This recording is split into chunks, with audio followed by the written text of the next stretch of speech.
Welcome to the Monday Matinee. This is the topic of our new show. I'm Kendrick. That's Chris Steven. Kevin Shot is still in Las Vegas partying on Valentine's weekend. Jed Hoffman is on assignment in parts unknown. So he's got us two today. We got a pretty packed show nonetheless, and I guarantee you it's going to be longer than the NBA All-Star game was last night. Oh my God. How horrible was that? And the entire weekend was terrible. I mean, I've been watching All-Star Weekend since 1990. Tell you how long I'm in the tooth I've been with this. And this has probably been the least interested I've been in All-Star Weekend, and I can't tell you probably forever. I mean, the dunk contest was terrible. The three-point contest was okay. Everything else about it was just horrible, except for Raphael Sadiq's performance. Anybody who's interested in putting on a good live musical show for these TV shows, just give Raphael Sadiq a blank check, let him music direct, let him music supervise, because that was the best part of the entire night on Sunday, was that performance. Everything else was just horrible. Yeah, the post-mortem for the All-Star game, it was all bad according to everybody who watched it. So we're not going to talk about that. We're going to talk about good things that happened Yes. the last 7 days involving black college sports. One of which is actually starting up today, has been ongoing pretty much all day today, and it's the HBCU Combine Legacy Bowl week. 45 players, black college football stars we all know and love, are down in New Orleans right now, working out in front of NFL scouts and pro scouts from UFL, Canadian Football League. They're the like. And some of the most notable players, are down there, like Kendall Bowler, Florida A&M. You got Miles Crowley, quarterback at Grambling State. You got Drayden Ellis, Tennessee State's quarterback. Jamari Gassett, Florida A&M's great wide receiver. And you also have like Jackson State running back Irv Mulligan and South Carolina State quarterback Eric Phoenix, who was the HBCU Player of the Year. All those guys are down in New Orleans right now working out. Some of those guys are going to play in the Legacy Bowl this weekend, coming on Saturday, down at Tulane. Others are just going to do the workout, and that's to be it. So it's exciting time for a lot of those young guys. I want to ask Chris, off the rip, what players are anxious to see working out this weekend down in New Orleans? First and foremost, I have to say that Elijah Williams deserves a ton of looks. I mean, this has been a talented young man for as long as he's been in Morgan State. 6'3", 280, 290. The typical three technique that you'd want from your defensive tackle. I mean, he's not as beefy as Jalen Carter for the Philadelphia Eagles, but he's still one of those guys who can disrupt an entire offense from the three technique spot. And he's Morgan State's all-time leader in sacks. When you think about the defensive players that have come through that program, Willie Lanier, a couple other great guys, when he leads, he's the top of the list. And you never can have too many defensive line. And the game is still won in the trenches. Yes, it's still a spread out game now where everybody's passing. You got these jet sweeps, you got these push passes, but you still need somebody to block. And if you can't block, if you got somebody who can disrupt the game plan of your offensive line, then you can disrupt an offense. And I think Elijah Williams will be a tremendous asset for any NFL team. And I have to put a note out there. I have to put on for Delaware State, Jaden Sutton. This young man ran for over 1,000 yards, almost 1,200 yards on a team that finished 1-11. Now, football is a team sport. We're not gonna mince any words here. Football is a team sport. That probably rings hollow, but if you can get 1,200 yards rushing on a team that won exactly one football game, then there's something exceptional about your talent. And Jaden is about 6'1", 220. He's a physical guy, but he actually has downhill speed. He had 3 touchdowns of 70 yards or more for Delaware State this year. So I hope he gets a fair look. I hope people just look past the fact that the team was bad and just says, wow, this kid could kind of sort of be like a third down guy for us. So those are two guys that I'm thinking of off the rip. Yeah, for me, it's Jada Byers, the great running back, Division II level for Virginia Union, who had a tremendous career down there. He is an NFL caliber running back, but I don't know, like, if maybe scouts take him seriously enough because he is a Division II guy, and a lot of those guys don't get a lot of looks for the NFL, especially at running back. But like, this guy is like an exceptional talent. I wouldn't be surprised if he showed out down in New Orleans. He's definitely a guy to keep an eye on too. I'm always looking at the quarterback. So Miles Crowley, he measured the quarterback from Grambling. He measured at 6'3", 228 pounds. So he has the prototypical quarterback size at least. Didn't have a really good senior season for Grambling, but he has a really good arm, and he could redeem himself, down there in New Orleans. If not NFL, always Canadian Football League, always UFL or other opportunities for him. So those two guys, I got a close eye on this weekend to see how they do. Also, Eric Phoenix, the quarterback for South Carolina State, made jump from Division II to Division I, had a fabulous season. Was Black College Player of the Year, his first year Division I level. I want to see how he shakes out against other talented kids down there in New Orleans. How scouts kind of view him as a potential pro prospect. Didn't get a lot of hype in the offseason, maybe because of his performance in the Celebration Bowl, but I think he has potential to be a solid quarterback. Arm strength may be a little bit of a question mark, but his dual threat nature could make him attractive to some pro team, maybe as a developmental prospect, maybe a practice squad guy. I think what hurt him was the fact that he got hurt. Yeah. Because he was not 100% in that Celebration Bowl. Anybody who watched South Carolina State all year knew that was not the true Eric Phoenix.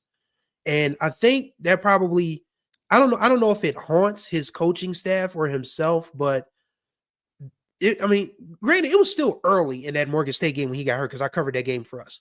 And they just went ahead and they disassembled Morgan State without Eric Phoenix. That tells you how good that South Carolina State team was. But if he's 100%, I don't think the Celebration Bowl looks that much different. I still think Jackson State wins it, but it's probably a little bit closer than that game actually was, because that game was never in doubt for Jackson State. But I think Eric Phoenix not being 100% really hurt him.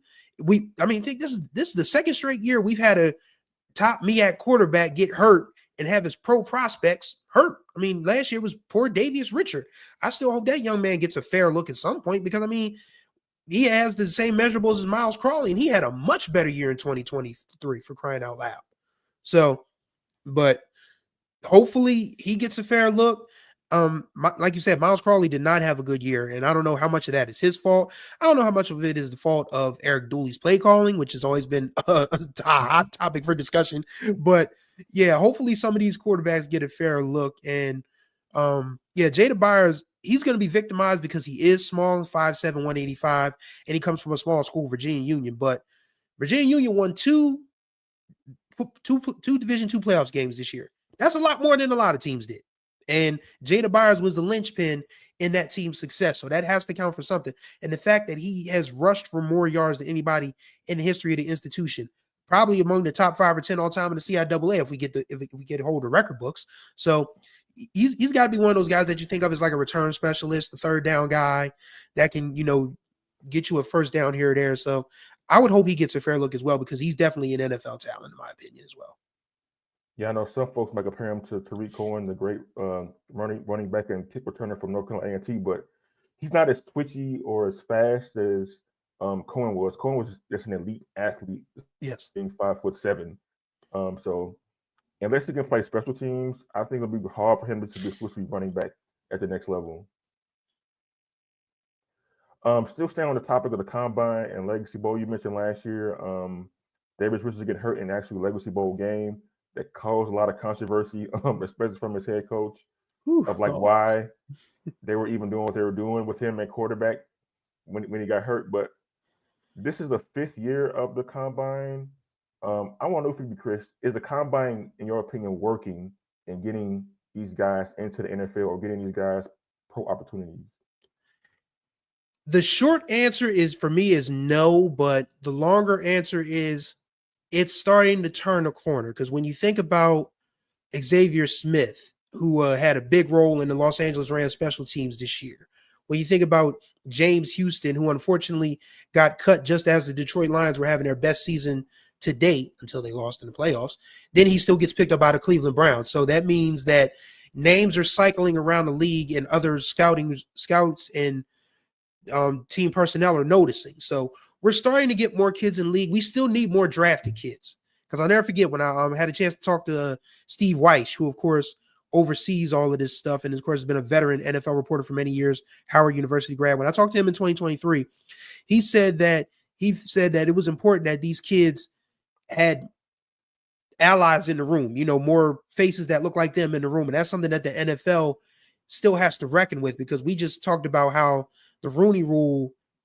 you don't want to see what the NFL looks like without a Rooney Rule. Yes, the Rooney Rule teams can play around with it as they wish, but they still have to abide by it for now. You don't want to see an NFL without a Rooney Rule. So we still need more scouts in the room. We still need more player personnel guys. We still need more general managers. We still need more,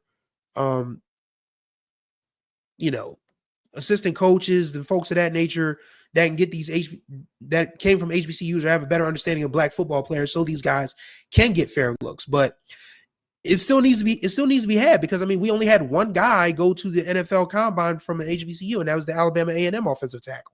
So yeah. So if you're saying he's the only good black college football player, then you're not doing a good enough scouting job, or you just don't care to do a good enough scouting job. And that in itself is a problem. So we still need the HBCU Combine, but hopefully the more HBCU guys get in and make an impact. We just had Joshua Williams from Fayetteville State playing his third straight Super Bowl, 3 with Kansas City. So good black college football players can make the transition to the NFL. They just need a fair look to do so. Yeah, I agree with that. Like with the NFL Combine being in Indianapolis, only like 255 players being picked for that thing. That seems like a far too small of a number, considering the thousands of college football players there are across the board at all levels. You mentioned a guy like Carson Vincent off the line for Alabama A&M. He's the only black college football player who will go to the Combine. But so often we see a lot of guys from smaller schools, from the FCS or Division II, they either don't go to the Combine or they don't get drafted, but they somehow make a team, make the league, end up being impact players. That needs to tell you that the lens for scouts at the NFL level needs to be as wide as possible to see all these guys play, because every guy from the SEC, from the Big Ten, granted, those are really great conferences. All of them are not just surefire first round NFL talents. There's some diamonds in the rough out there, and they're playing diamonds in the rough at the black college level, at the Division II level, even the Division III level. I know there's like the regional combine after the NFL Combine where some of these guys can be seen.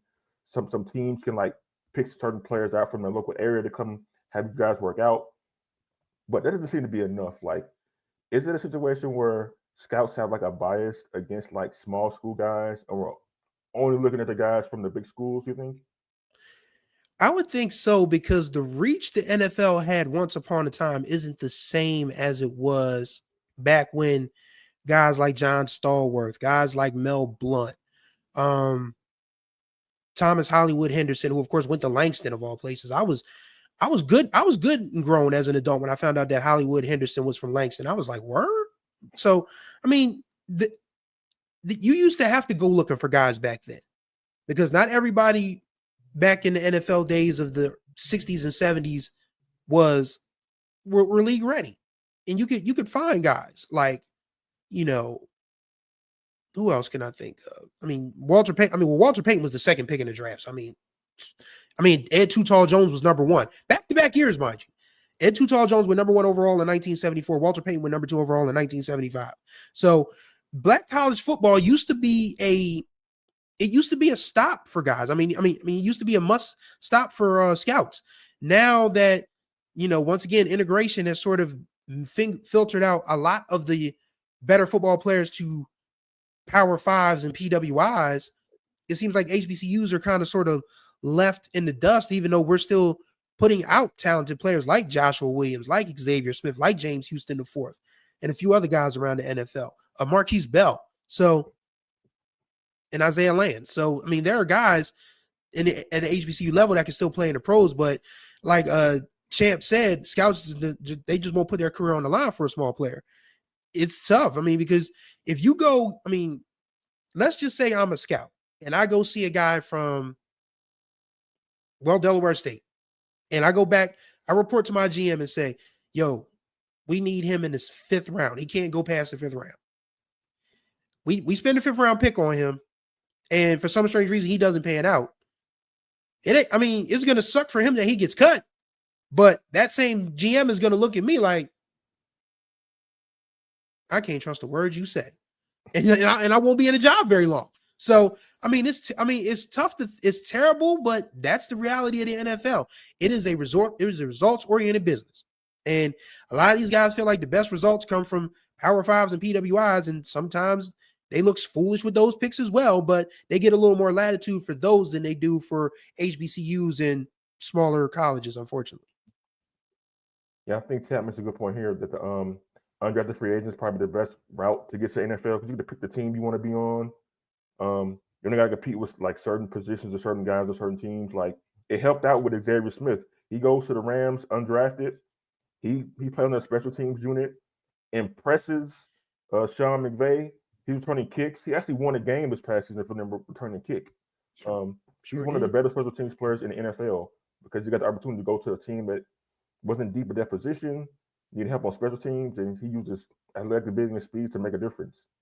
So, and also we can't forget Kobe Durant too, plays for the Rams too. Oh yeah, South Carolina State cornerback. He's one of the good young cornerbacks in the NFL. 4th round draft pick. I remember Sean McVay was mic'd up 2 years ago.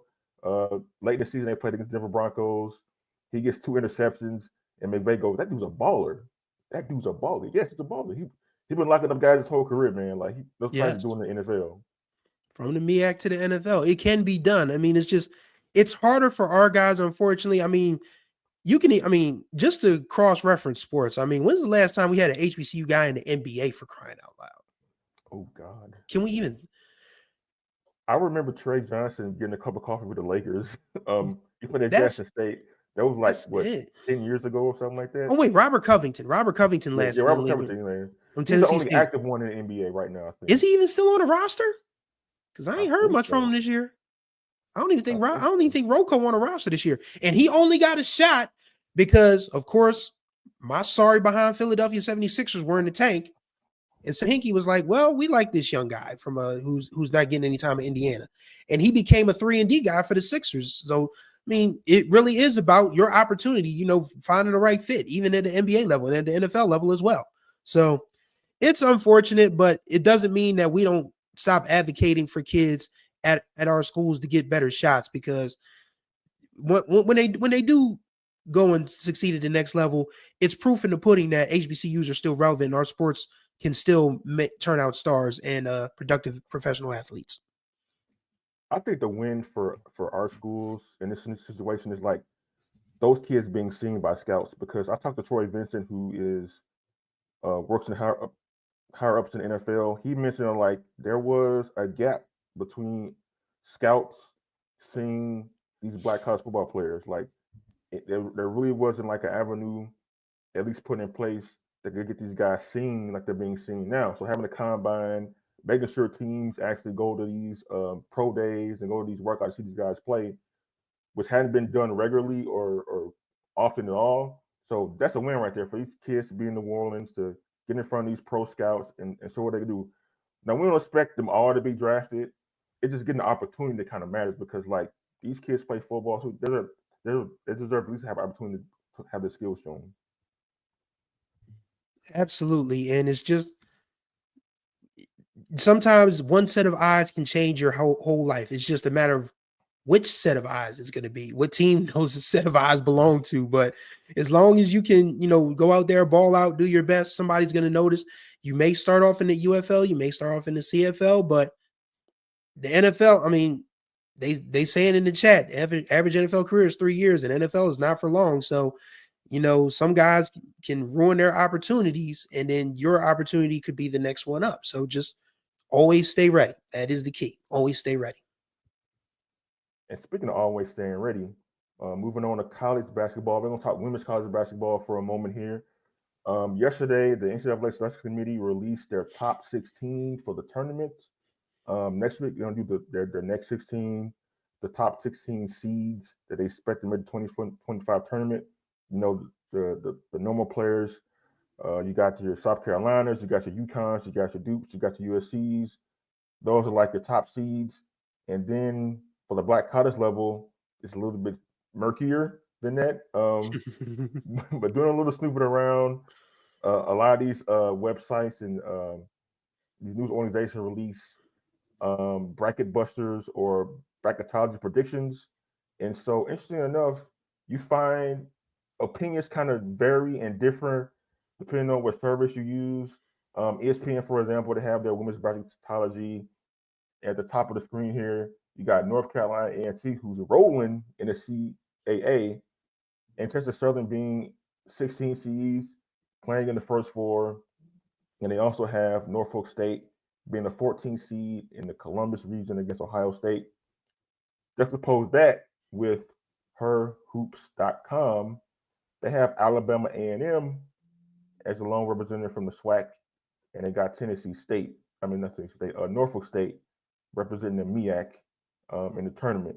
But I found it interesting that Alabama A&M for herhoops.com made a tournament, considering they are one game behind a three-way tie between Jackson State, Southern, and Texas Southern in the SWAC standings. They could make a run. They actually got the best record overall in the SWAC at 17-8. They're 10-3 in conference play.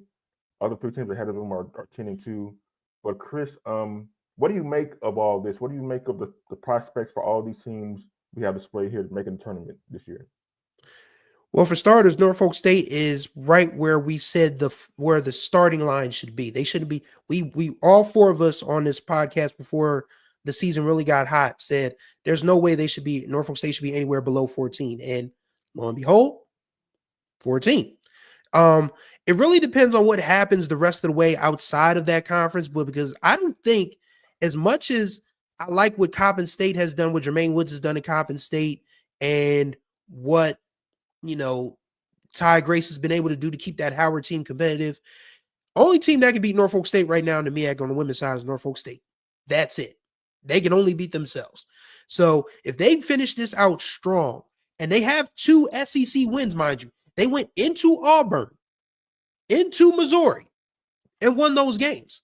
And I watched the Missouri game, and I was like, they're going to try to get this game to Missouri. And Norfolk State said, you're not giving this game to Missouri. We keeping it right here. So they deserve a ton of credit for winning, not just in their conference, but winning out of conference as well.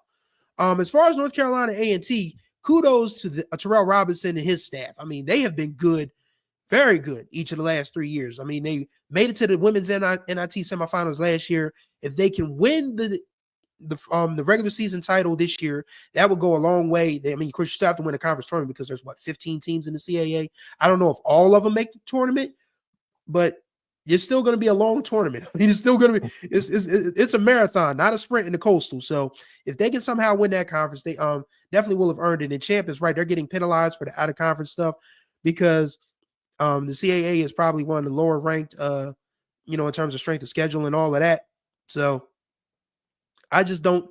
Hopefully they get higher than the 16, but I don't see it. The SWAC, I'm not predicting the SWAC right now on the women's side. I refuse. I can't. Last week we were just talking about Texas Southern being undefeated. Now they're 11-2. Jackson State is 11-2. Southern is 11-2. Alabama A&M is right behind them at 10-3. I don't know. I can't pick a winner on the women's side. But any of those four would be the correct, best for business championship, in my opinion. You can't have anybody outside that top four because you already know they're going to get a 16. If it's like one of these one of these shocking ups. Grambling. Yeah, Grambling is still, Grambling's slow start hurt them big time. Yeah. Grambling's slow start on the women's side hurt them big time. They got hot now. They just dusted Texas Southern on Saturday. So, but that top four, I think Alabama A&M probably does have the best chance to make the tournament. Like you said, 17-8, 10-3 overall. They got to, catch up to everyone else. But when this tournament goes to Atlanta, it's going to be unpredictable. And I think that's the beauty of it. The MEAC is pretty much going to be Norfolk State's homecoming party. You show up, you get some good food, you go and watch some basketball. You know who's going to cut down the nets, and then you go watch Selection Sunday to see where they're going to be. The SWAC tournament in Atlanta, don't blink, because we don't know who's going to win it on the women's side. But overall, I think where everybody is slotted is fair for the moment. But I think, again, if Norfolk State finishes strong and a couple other mid-majors kind of taper off, I think they should probably get up to a 13 or maybe even a 12. But I think the 14 is fair for them. Yes. Do you think like either North Carolina A&T, if they win the CIAA, or Norfolk State, if they just run through the MEAC like you think, could possibly get a better seed than that? I think, yeah, I don't know. I don't know if A&T is going to get a better seed because the CIAA's strength of schedule is just like, I mean, their net rating is just so. But you know, if they see it through, I mean, I think a 15 would be fair, but it feels like a 16 is where they're going to be. But as far as Norfolk State goes, like I said, if they shoot through this thing the way they're capable of shooting through this thing, a 14 is the minimum. We should start talking about 13 or 12 if they run through this thing the right way and a couple things break it, in their favor in other conferences. So I feel like a 14 is the nice starting point, but a 13 or 12 or maybe even an 11 would be like an added bonus.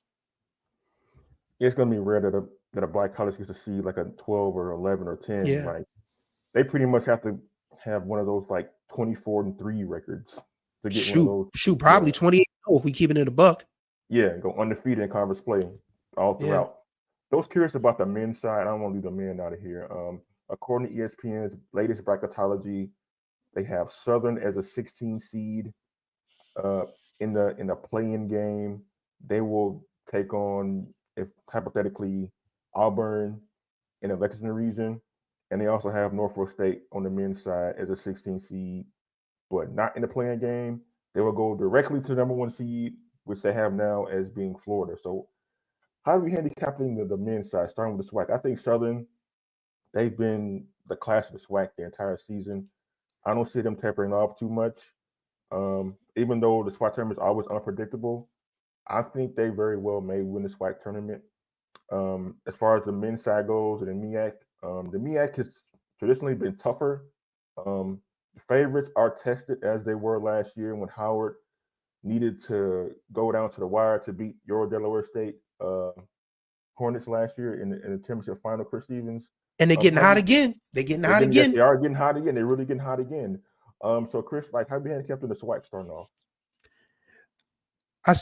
Southern. I don't think Southern's going to have just an easier road as Norfolk State does on the women's side, but I still think Southern should be the winner on the men's side. There's still time for Johnny Jones and Texas Southern to do what they do every March, and that is take over the SWAC tournament, winning 4 games in 4 nights, win the whole thing. I still think you can't discount Grambling, even though they're having, a rough year. But once again, Patrick Curry II. I'm telling you, man, if Florida, thank you, champ, for reading my mind. Florida A&M is going to win that conference, and it is going to be a key. We are going to clown. I might even have a Tiffany Dawn's Revenge T-shirt printed up and wear it on this podcast when we start talking about the NCAA tournament. Florida A&M makes it, but yeah, that SWAC tournament. I still think Southern, because of the way they play defense, the way they turn teams over, the way they crash the glass.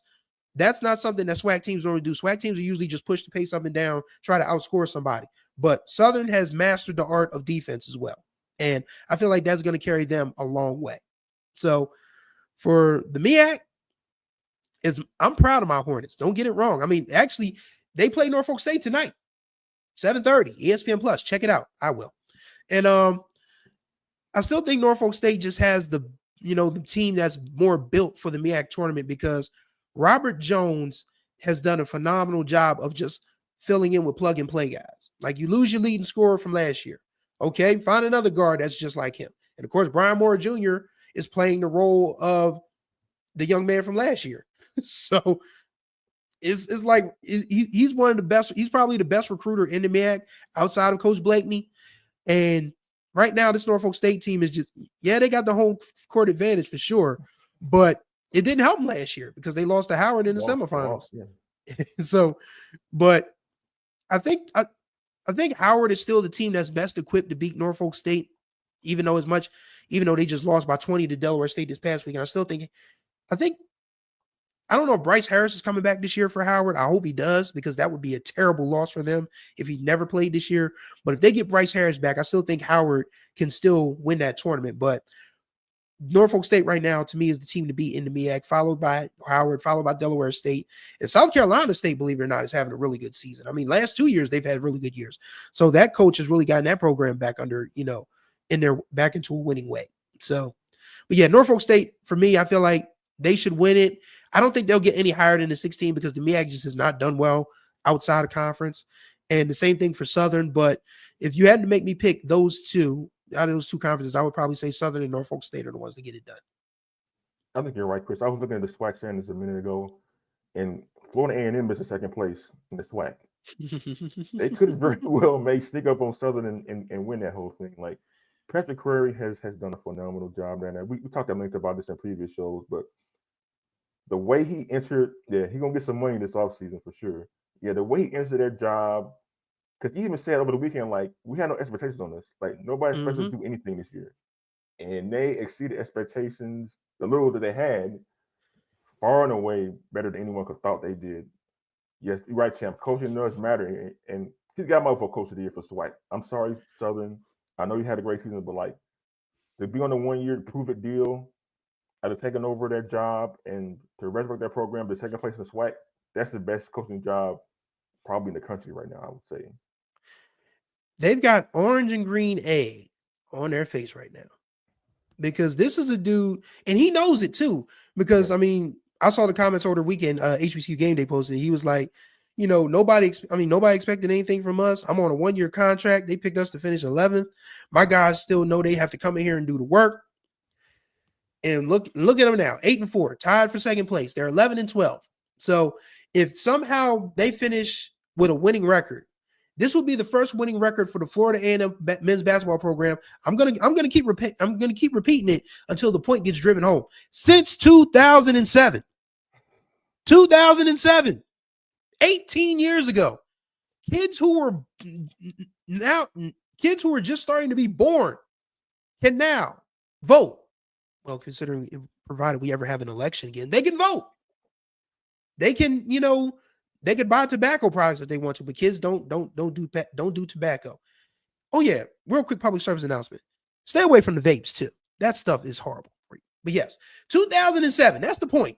2007, 18 years. That's the last time Florida A&M men's basketball program has had a season 500 or better.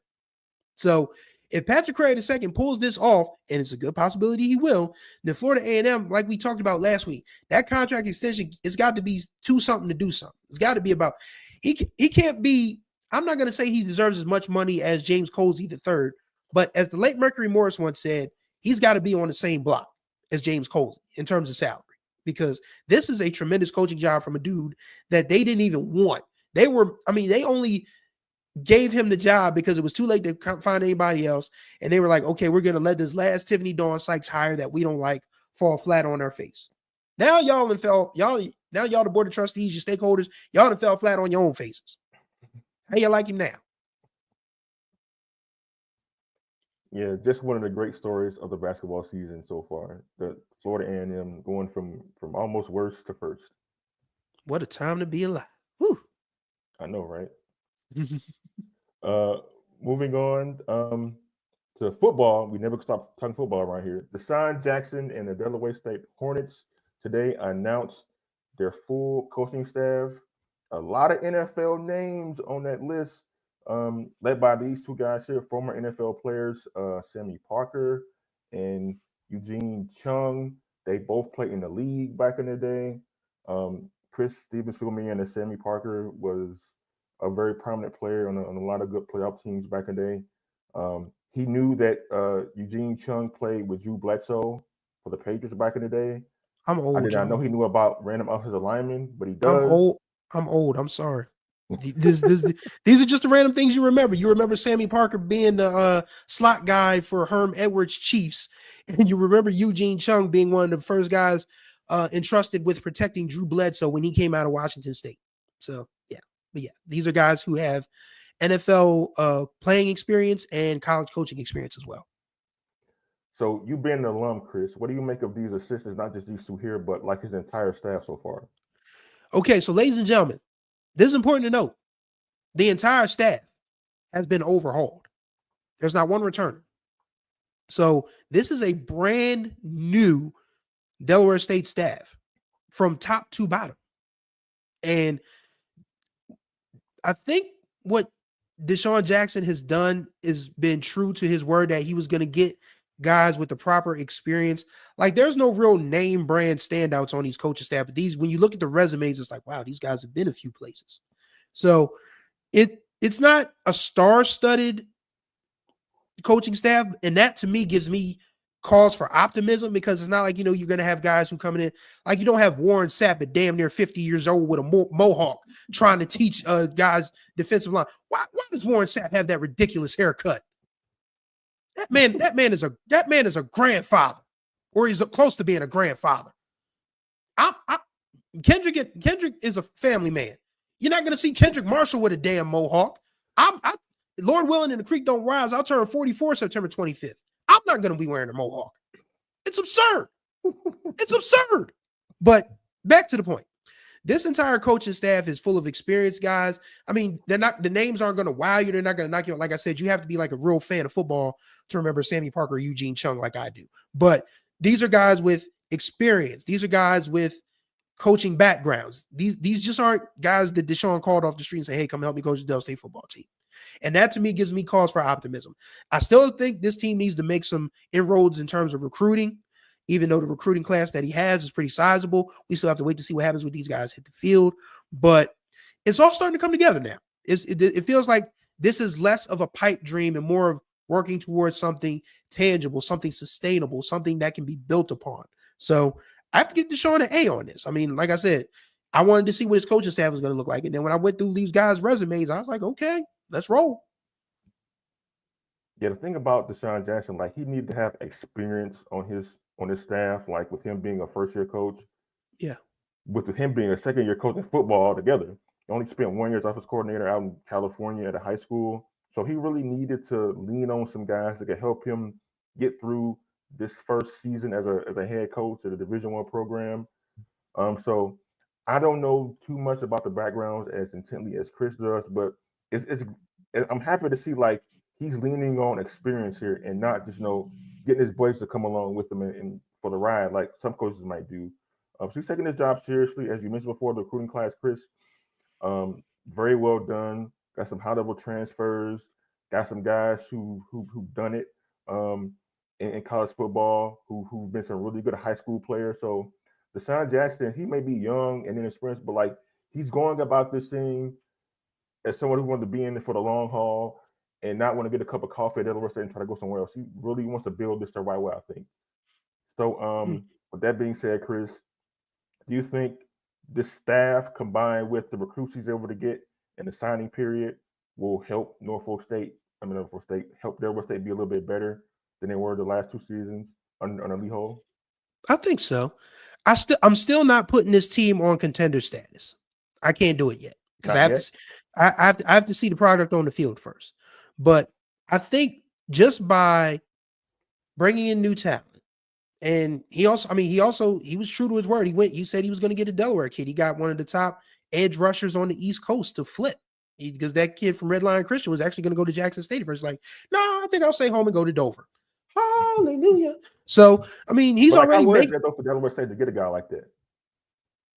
We rarely keep good kids in the state. I mean, well, that's not fair to say because our leading receiver last year was from one of the local Votech high schools, and the quarterback that probably should have been starting last year was from the same high school. So, I mean, there are kids historically, we've been able to get some good guys. Like one of the best high school quarterbacks ever for Delaware, Rasan Matthews Sr., who still holds all of Delaware State's passing records, by the way. He went to William Penn in Newcastle. So he graduated in 99 or 2000. He still has the passing yardage, touchdown completions, all of that by a country mile. Like the offense he ran with Albert Horsey, who went to Concord High School. So yeah, Delaware State's been good at keeping local kids. It's only been in recent years that we started to lose local kids. So hopefully now with DeSean reaching out and coming back to the area, that more Delaware kids decide to say, okay, it's okay to stay home. It's okay to go to Delaware State, and especially when they're starting to make moves like building an indoor practice facility in the field house. And the dorms are much better. Oh my God, these kids have Chick-fil-A's in the dorms now, Kendrick. We used to have to play chicken to go get Chick-fil-A because real quick story. You guys know I love a quick story. So Delaware State is separated by Route 13, which is like one of the main highways that take you from, I want to say, New Jersey all the way down through to North Carolina, because you got to go through the Delmarva Peninsula. We used to have to run across Route 13 to go to Dover Mall just to get Chick-fil-A if you didn't have a car. So now these kids have Chick-fil-A in their dorms. I'm glad to see that the residence hall, they got Chick-fil-A there? Yes, I swear to God. I walked around campus a couple years ago. I was like, wait a minute. But hey, it's good to know that my student loan money went to a good cause. I'm not mad. But yeah, overall, the campus has made great strides. The athletic program is coming up. So Delaware State is going to, hopefully make some moves, and this translates onto the football field, because, I mean, the MEAC, as good as it is, it's still a team. It's still a conference that DSU can make some noise in eventually. Hopefully they do. But right now, we just want to, build small. Hopefully 4 wins to 5 wins would be good for this team. Anything above that, we got to give DeSean Coach of the Year, because that's how bad this program has been. So yeah, but yeah, it's a good start. I'm not ready to anoint them contenders yet, but I'm confident in what DeSean is building right about now. So next year they're going to be what, 5 and 6? Yeah, 2025 5 and 6. 2026 let's shoot for 7 and 4, and in 2027 we going to Atlanta, baby. Let's get it. 2027 in Atlanta. 2027. That'd be fun. Like, do y'all travel well enough to make an impact down in Atlanta? Okay, so let's be honest, man. All right, so let's make it 2029 then, so we can build it. So we can build a fan base. Let's work on building this fan base up a little bit. You're on a 4-year plan, huh? We on a 4-year plan, buddy. Adrian said 2-9 first year. What do you think about that? That's still one more win than last year. It actually is one more year than last year. They'll be in the last 2 years, actually. So, but yeah, I still think 4 and 7, 5 and 6 is a fair thing to ask for this team. I really do. I mean, we know the bar's low, so I'm gonna go like 3 or 4 wins. Okay. Is that fair enough? 3 or 4 wins? That's fair. Dang, Champ saying 2030 for Delaware State gets to Atlanta. Hey, listen, if the world is still standing by 2020, 30, I'll be in Atlanta. Trust me. We got to survive these next 4 years, man. That's all we got to do. Yeah. Hope God when we will. So our final topic is an interesting one. So, my city I currently live in, Charlotte, they placed a bid to get that old thing back. They want the CIAA tournament to come back to the Queen City. Last week, the city of Charlotte, they filed a letter of intent to bid on the CIAA tournament from 2027 to 2029. And I'll read a statement from the city that reads, "We view this bid not only as a chance to host the tournament, but as opportunity to strengthen and renew the bond between the CIAA and the Charlotte community." For most people know, the tournament was in Charlotte from 2006 to 2020. We had all the day parties, had all the events. The game seemed to be secondary toward the end of that stint before Baltimore swooped in and took over. But yeah, Charlotte wants to have the tournament back because they realized we can get Black people to spend money. But a little intel. But a little intel though, like when I went to the barbershop on Friday. I do have hair despite the fact I wear hair every show. I went to the barbershop to get my haircut, and they were talking about this in the barbershop about the CIAA tournament possibly coming back to Charlotte. And they were like, yeah, the reason why, it didn't stick around is people were tired of like having to spend the CIAA charge, the surcharge with hotels and restaurants charging like these absorbent prices for the tournament being in town with food and lodging, all that stuff. They loved the day parties, but they didn't want to pay the cost to party. And so the game kind of took a hit because of it. And Baltimore had to come in with a better bid and a better opportunity. So I'm anxious to see what happens to this. Maybe Baltimore that stays there, maybe goes to Charlotte somewhere else. But like Chris, what do you make of the CIAA tournament possibly coming back to Charlotte?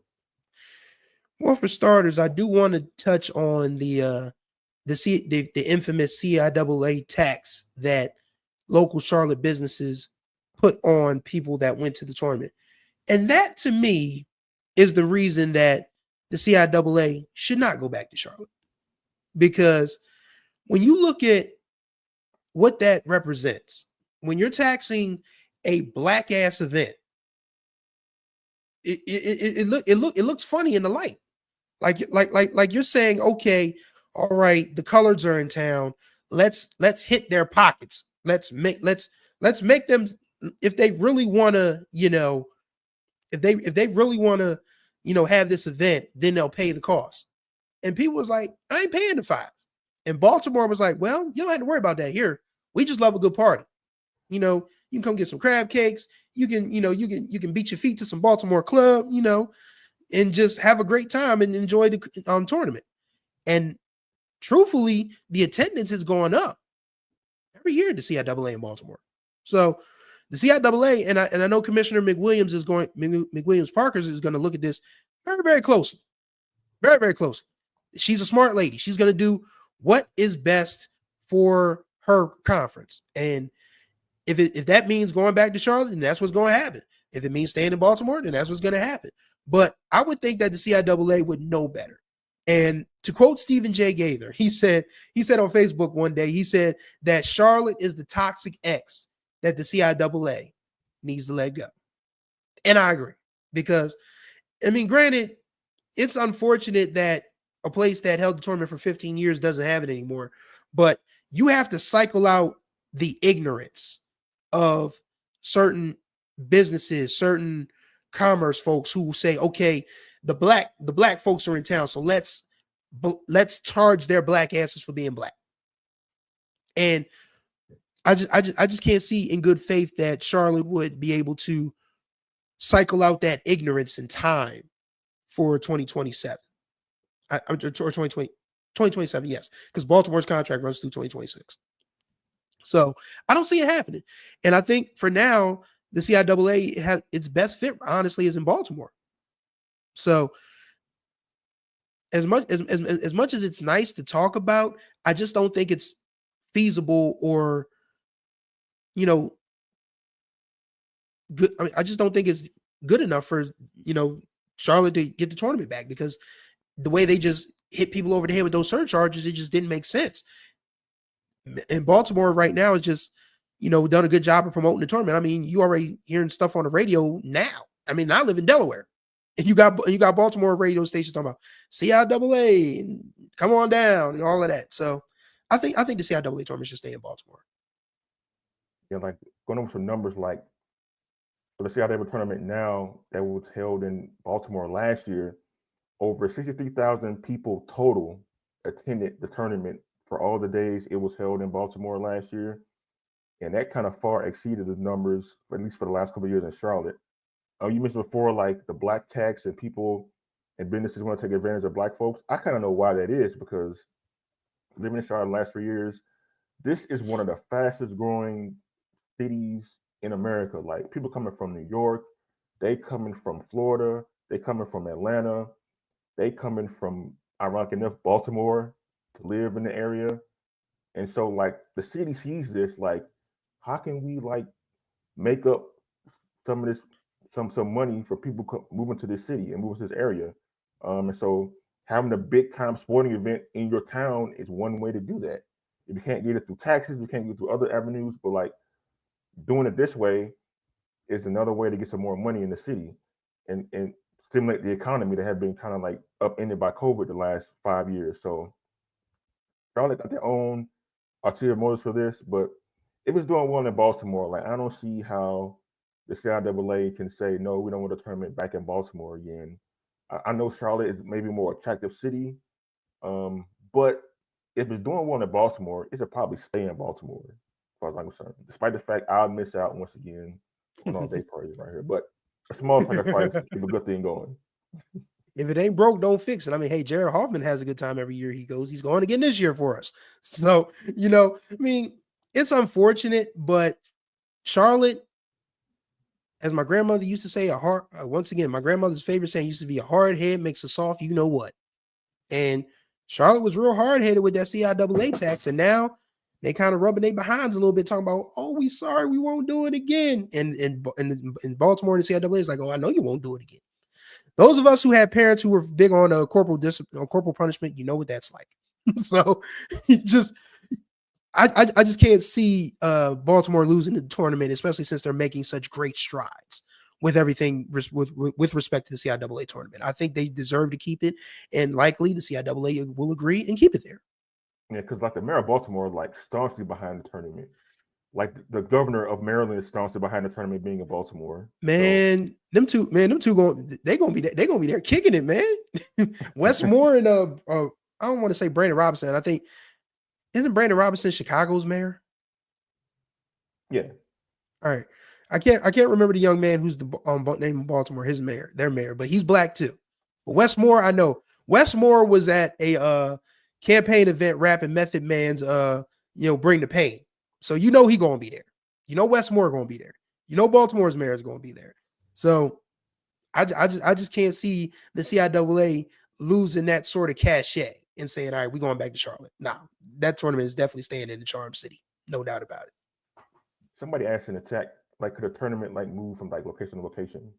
Would that be advantageous to the conference to do that? I don't think so, because when you know where something is, you have to build roots for certain things. Like when the MEAC tournament was in Richmond, Virginia, we knew every year it was going to be in Richmond. I went to the MEAC tournament 2 years in a row, covering it for Delaware State. Heads up, ladies and gentlemen, I might have a special project coming on his YouTube channel regarding that, so stay tuned. But, I used to be able to walk from the Richmond Marriott to the Coliseum and get food along the way and stop in stores along the way. Brandon Scott, thank you, Michael, for it. I know it was Brandon something. So, yeah, Brandon Scott going to be there. Westmore going to be there. They're going to cut a fool. So, yeah. But, yeah, I was able to walk from, the Richmond Marriott to the Richmond Coliseum, may the Richmond Coliseum rest in peace, and get food, stop in the store, and walk back at night, actually, and be okay, believe it or not. So, you need those type of things. You need those type of experiences for reporters. You need those type of things for students. You need those type of things for athletes. You need to have roots somewhere. And it looks like the CIAA has a strong set of roots in Baltimore right now. Yes, they had it in Charlotte for 15 years, but you can't just move a tournament everywhere from year to year.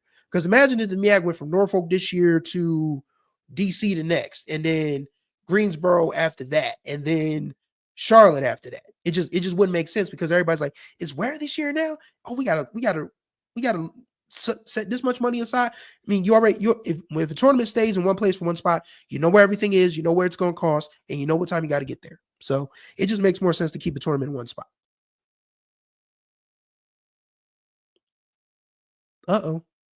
Did Kendrick freeze? I believe Kendrick froze. That's the first time that's happened in a while.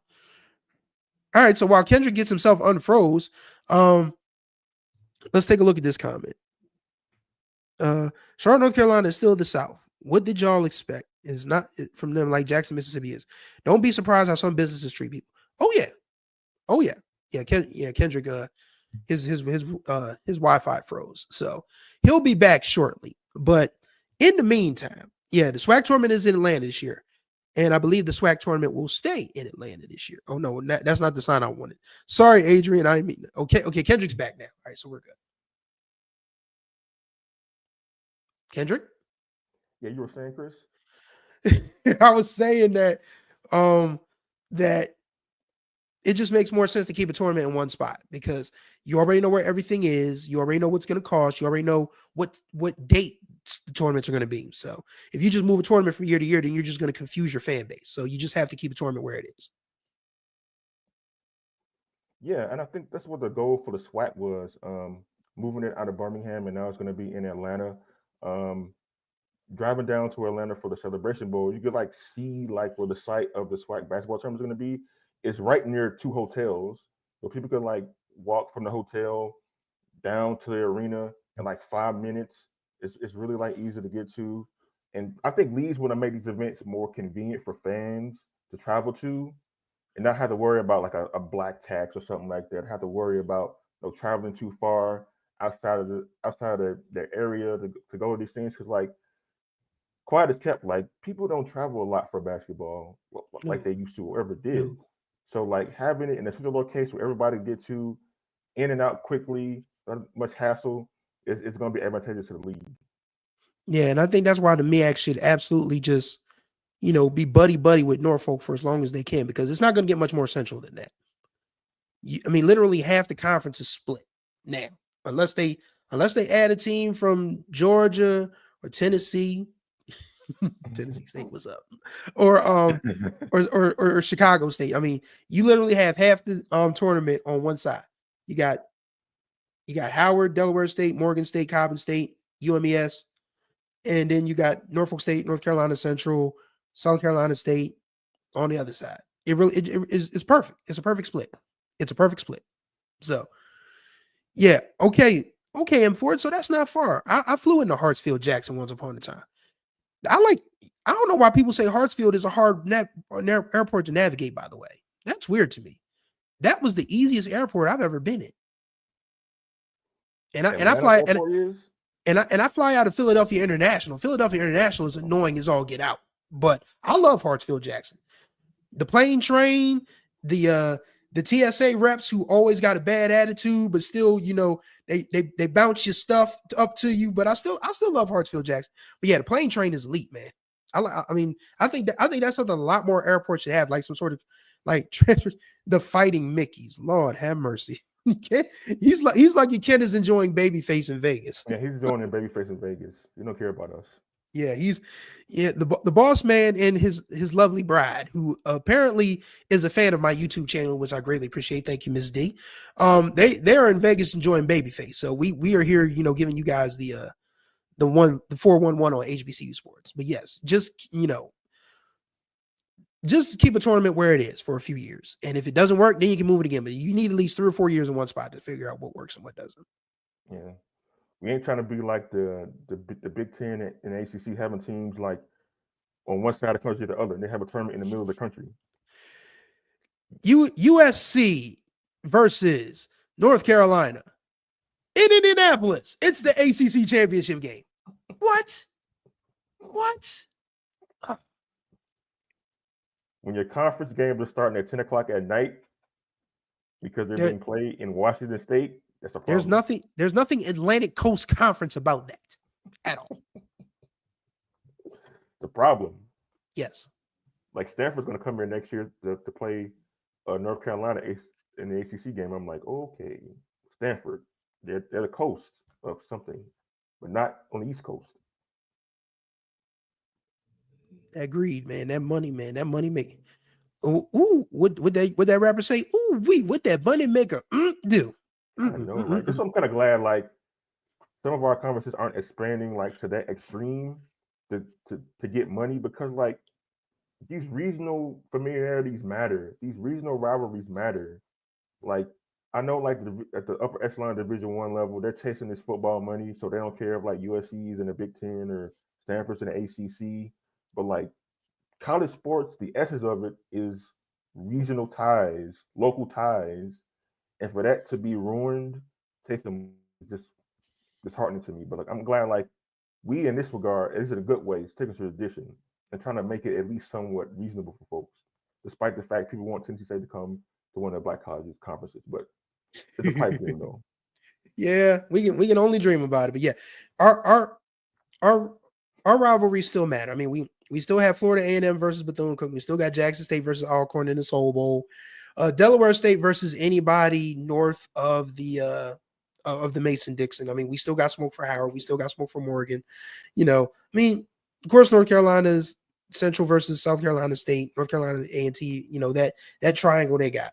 It's beautiful, man, and I hope we stick to it as long as possible, because that's what makes our schools great, and that's something that we could probably draw our kids into, to get them to understand that there's rivalries, there's good. I mean, yeah, you can be buddy with kids after the game is over, but when y'all are between those lines or whatever field you on for however long the game lasts, y'all supposed to be the bitterest of enemies, and that's how we get down.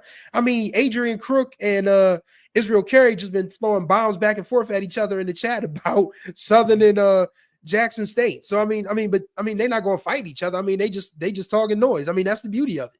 So hopefully we can get our kids to understand that friendly competition never hurt anybody. Yeah, true. Yeah, it's always fun on the chats, fun in the stands, but at the end of the day, like we all have one clear goal of loving this product we call HBCU Sports. So yes, I'm kind of glad we're at right there with that. Amen. But Chris, it's that time of the show, man. You know what to do. All right, ladies and gentlemen, we thank you for watching us on HBCU Sports Live. As always, we invite you to subscribe to this YouTube channel, become a level 1, a level 2 member so you get all the Black college sports information that is fit to print and broadcast. You can also follow us on all manners of social media at X, Threads, TikTok. Ken Rashad is actually very heavy on TikTok, believe it or not. Instagram, Facebook, and Blue Sky. Once again, Blue Sky is what Twitter used to be before the musty dude took over. Come join us on Blue Sky. I need more people to follow on Blue Sky. You guys can follow me on Blue Sky at Chris the Writer, by the way. Also, to donate, you can use the Zelle platform, donate at hbcusports.com, or you can donate via the website, hbcusports.com/donate. All your hard-earned money goes to our hard-earned costs to keep this program running so I can buy a box Chevy. Kendrick Marshall can support his beautiful family, and we can all continue to give you guys the HBCU sports that you know and love. All right. Thanks, y'all, for joining us on this Monday afternoon. We will see y'all on Wednesday. I'm Kendrick. That's Chris, and we're out.